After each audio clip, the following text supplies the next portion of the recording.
a blender, a washing machine, even an electric car. If you take apart almost anything that moves, you'll find one thing in common: a motor. It's the heart that turns electricity into motion. But how does it do that?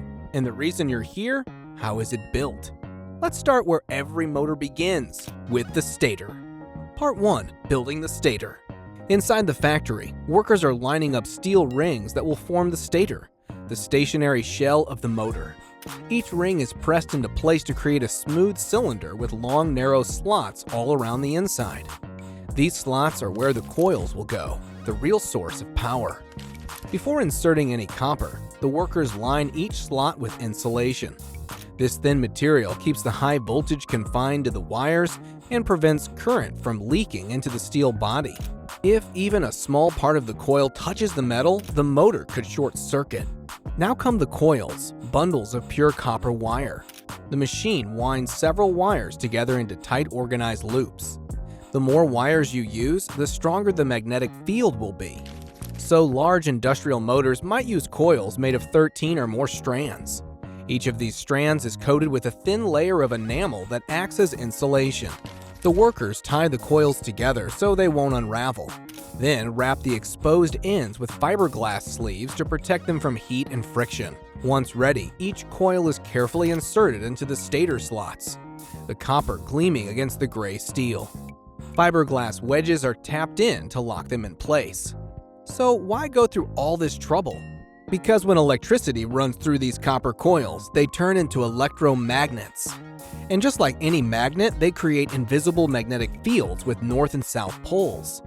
In a running motor, these fields constantly push and pull against the rotor, the part that spins inside, turning electrical energy into mechanical motion. Part 2. Grouping and insulating the coils. With all coils inserted, workers group the wire ends together into thick power cables. The number of wires per cable depends on how much power and speed the motor needs. The grouped wires are soldered into place, and each connection is insulated again.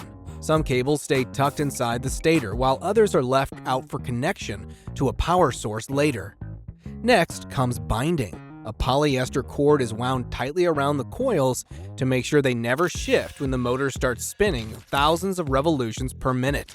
Once secure, the entire stator is dipped into a polyester-based varnish and vacuum sealed. The varnish seeps deep into every crevice, filling air gaps and coating the copper. Then the stator goes into an oven, where it bakes for 6 hours at 135 degrees Celsius. When it hardens, the whole unit becomes rock solid, moisture-resistant, and ready to handle years of vibration and heat. If you've ever been around a motor that's running hot and overloaded, that smell is the melting insulation and varnish, and you could be seconds away from a short circuit and big trouble. Part 3. Making and balancing the rotor. Now it's time to work on the rotor, the part that actually spins. The rotor sits at the very center of the motor and is made from a stack of thin steel discs pressed together into a solid core. Around its surface are small bars of conductive metal, usually aluminum or copper, connected at both ends by circular rings. This is the most common design, and it's called a squirrel cage rotor, because it looks like the modern-day hamster wheel. When the stator's coils are energized, they create a rotating magnetic field that sweeps around the rotor. The magnetic field cuts through those metal bars and induces an electric current in them. The current in turn produces its own magnetic field that interacts with the stator's field, and the result is torque. As the mobile north and south poles of the rotor chase the stationary poles of the stator, the motor starts to spin. The alternating current causes the magnetic field to reverse dozens of times per second, and the rotor tries to catch its opposite pole, and the rotating continues. But before that can happen, the rotor has to be perfectly balanced. Even a small weight difference can cause intense vibrations at high speed. So the workers place it on a balancing machine, spin it up, and measure the tiniest wobble. If it's uneven, they add or remove material until it spins with absolute precision. Just like balancing a car tire, but to a much finer degree. Part 4. Assembly. Once balanced, the rotor is slid into the stator.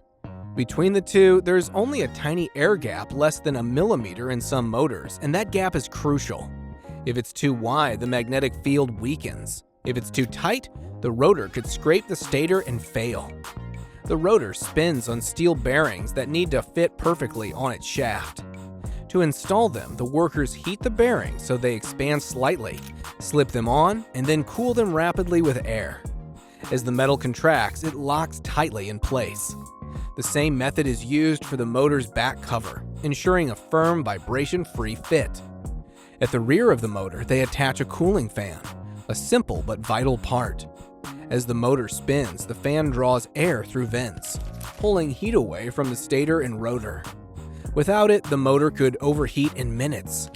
A metal guard is then placed over the fan for safety, and a cover is added to the front to protect the spinning shaft. Part 5. Testing and function.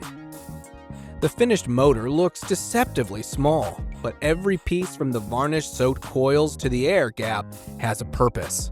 Before it leaves the factory, it undergoes a barrage of tests. Workers check insulation resistance to make sure there's no leakage current. They test power output, measure torque, and verify that the rotor spins smoothly and silently. When all checks pass, the motor is ready to power real machines, conveyor belts, pumps, fans, compressors, and countless other devices that keep factories running. Part 6. Understanding how it works. But let's step back for a moment and understand why all this works. Electricity and magnetism are deeply connected. Whenever electric current flows through a wire, it creates a magnetic field around it. And if that wire is wound into a loop, the fields from each turn add up, creating a strong magnetic pole, north on one end and south on the other. Now, if we put that electromagnet near another magnet, their poles will attract or repel each other. Reverse the current and the poles swap places. If we keep reversing the current over and over, the magnet will keep flipping directions.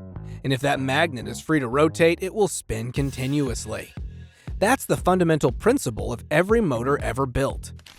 In small DC motors, like the ones in your electric toothbrush or your toy car, this switching happens with a part called a commutator, a clever ring split into segments that automatically reverses the current each half turn using brushes that stay in contact. In large industrial motors like the one we just saw, the switching is handled electronically, using alternating current or external control circuits. The idea, however, stays the same. The moving magnetic fields push against each other, forcing the rotor to spin. The spinning shaft has gears or pulleys attached to them, which do the work, driving blades, moving conveyor belts, or car tires. So next time you flip a switch and hear the hum of a machine coming to life, remember what's happening inside. A dance between electricity and magnetism, controlled by coils of copper, wrapped, baked, balanced, and assembled with microscopic precision, all to make one thing move. That's how an electric motor is made, and how it turns invisible electrical energy into the mechanical motion that powers our world. Did you already know about electricity and magnetism? Share one thing you learned from this video in the comments below. Hit subscribe, and we'll keep bringing you more detailed assemblies and explanations like this one about the world we live in.